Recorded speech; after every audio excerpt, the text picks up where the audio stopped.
What if I told you that getting just 1% better every single day could make you 37 times better in just 1 year? That's the core promise of James Clear's best-selling book, Atomic Habits. Clear discovered this after a devastating injury nearly ended his life. Through small, consistent habits, he went from a coma patient to a top college athlete and scholar. His secret? Massive success doesn't require massive action. It requires tiny changes that compound over time. Welcome to the CEO's Bookshelf, where ambitious leaders discover the books that separate the successful from the extraordinary. Today, we're breaking down his complete system for building good habits and breaking bad ones. By the end of this video, you'll have a roadmap for transforming your life, one small habit at a time. Let's dive in. The power of atomic habits. So what exactly is an atomic habit? Think of it like this. An atom is the smallest unit of matter, but when you split it, it releases incredible energy. That's exactly what atomic habits are. They're tiny, almost insignificant actions that, when repeated consistently, unleash tremendous power in your life. Here's the math that will blow your mind. If you get just 1% better every single day for 1 year, you'll end up 37 times better than when you started. That's the compound interest of self-improvement in action. But here's the catch. It works in reverse too. If you get 1% worse each day, you'll decline nearly to zero. This is why your daily habits aren't just important, they're everything. James Clear uses a brilliant airplane analogy. If a pilot adjusts the flight path by just a few degrees, the plane will end up in a completely different destination. The same principle applies to your habits. Small changes in your daily routine might seem insignificant today, but they'll deliver remarkable results over months and years. The key insight here is that we often overestimate what we can achieve in the short term, but underestimate what we can accomplish in the long term through consistent, small actions. Focus on your trajectory, not your current results. Systems versus goals. Now, here's where most people get it wrong. We're obsessed with setting goals, but Clear argues that systems are far more important. Think about it. Winners and losers both have the same goals. Every Olympic athlete wants to win gold, but only a few actually do. The difference? Their systems, the daily practices and habits that support their goals. Here's why a goals-first mentality is flawed. First, achieving a goal is only a momentary change. You clean your room, but if you don't change the habits that made it messy, it'll be cluttered again soon. Second, goals can restrict your happiness. You're essentially saying, I'll be happy when I achieve this goal. But what happens after you achieve it? Third, goals give you a false sense of control. You think the goal is the thing that drives progress, but it's actually the system behind it. Clear's golden rule: you do not rise to the level of your goals, you fall to the level of your systems. Instead of saying, I want to lose 20 pounds, focus on, I want to become the type of person who never misses a workout. This brings us to the most powerful concept in the book: identity-based habits. True behavior change happens at 3 levels: outcomes, processes, and identity. But most people start with outcomes and work backwards. The most effective approach? Start with identity. Here's the difference.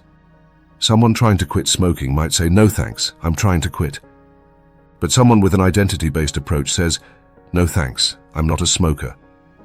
See the difference? One is about what you're trying to achieve, the other is about who you are. Every action you take is a vote for the type of person you wish to become. Write 1 page and you're a writer. Study Spanish for 20 minutes and you're someone who speaks Spanish. Go to the gym and you're an athlete. The beautiful thing about identity change is that it creates a feedback loop.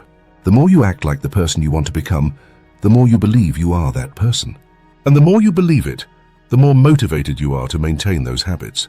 Here's the 2-step process. 1. Decide the type of person you want to be. 2. Prove it to yourself with small wins. Ask yourself, what type of person achieves the outcome I want? Then start being that person through small, consistent actions. This is the foundation that makes all habits stick. The 4 steps habit loop. Every habit you have, whether good or bad, follows the same 4-step pattern.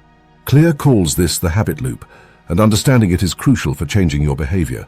Step 1. The cue. This is the trigger that initiates the behavior. It could be your phone buzzing, feeling stressed, or walking into your kitchen. Step 2. The craving.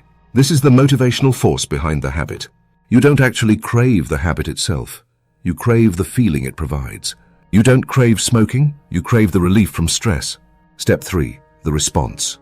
This is the actual habit, the behavior you perform. It can be a thought or an action. Step 4. The reward. This is the end goal that satisfies the craving and teaches your brain that this behavior is worth remembering and repeating. Here's a simple example. You see your phone light up, cue. You feel curious about the notification, craving. You check your phone, response, and you satisfy your curiosity, reward. This cycle repeats automatically, which is why breaking bad habits and building good ones requires a systematic approach. The 4 laws of behavior change. Now we know every habit follows the same 4-step loop: cue, craving, response, and reward. And for each step, there's a corresponding law. Master these 4 laws, and you'll have the blueprint to reshape your entire life. Let's break it down. The first law: make it obvious. The problem is simple. Most of our habits are completely unconscious. We fall into old patterns before we even realize what's happening. You can't change what you don't notice. So the first law is, make it obvious. Start with what Clear calls a habit scorecard. For just one day, write down every single habit you perform, from brushing your teeth to checking your phone. Then mark each one as good, plus, bad, negative, or neutral, equal. This simple exercise builds awareness, and awareness is the first step to change. Next, use implementation intentions. Instead of saying, I'll exercise more, get specific. I will run for 20 minutes at 6 a.m. in my local park. Research shows this simple change can literally double your success rate. When you're specific about when and where, your brain doesn't have to make a decision. It just follows the plan. Here's a game changer: habit stacking. Use this formula. After I current habit, I will new habit.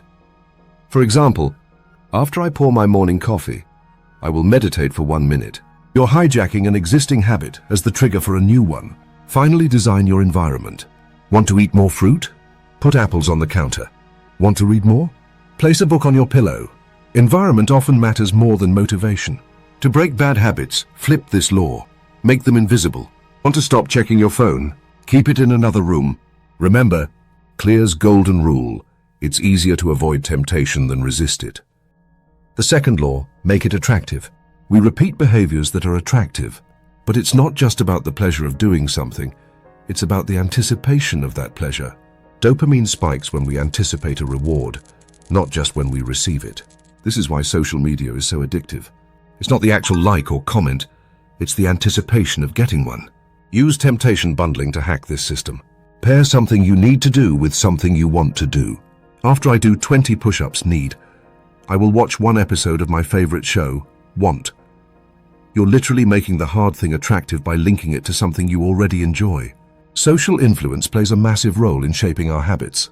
We naturally imitate 3 groups: the close, family and friends; the many, our tribe; and the powerful, those with status.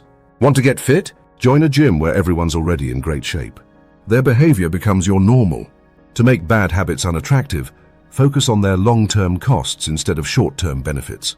Instead of thinking, I can't have that cigarette, reframe it as, I'm choosing to protect my health and freedom.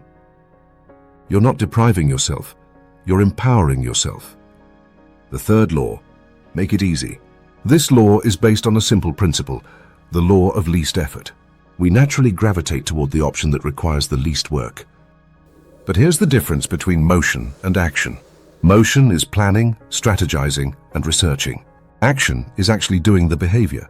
Clear shares a story about photography students. Those graded on quantity produced better photos than those graded on quality. Why? Because they were taking action, not just planning the perfect shot. And then Clear mentions the 2-minute rule. When starting any new habit, it should take less than 2 minutes to do. Read 30 books this year becomes read 1 page. Do yoga for 30 minutes becomes take out my yoga mat. The goal isn't to do the full habit, it's to master the habit of showing up. Once you've established the routine, you can gradually scale it up. Reduce friction for good habits. Join a gym on your way to work. Prepare your workout clothes the night before. Prime your environment for success. To make bad habits difficult, increase friction. Want to stop watching too much TV? Unplug it and put the remote batteries in another room. The more steps between you and the bad habit, the less likely you are to do it. The fourth law: make it satisfying. The cardinal rule of behavior change: What is rewarded is repeated. What is punished is avoided. But here's the challenge. Good habits often have immediate costs but delayed benefits. Going to the gym is hard now, but you'll see results in months. Bad habits have immediate benefits but delayed costs.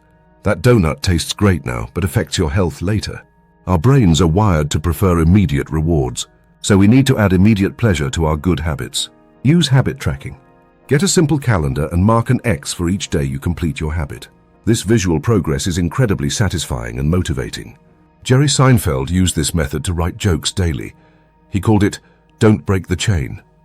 Want to build a savings habit? Transfer money to a separate account and watch the balance grow. Want to exercise consistently? Track your workouts and celebrate each completion. Follow the never miss twice rule. Missing once is an accident. Missing twice is the start of a new habit. If you slip up, get back on track immediately. The goal isn't perfection, it's consistency. For bad habits, make them unsatisfying by adding immediate consequences. Get an accountability partner who will call you out.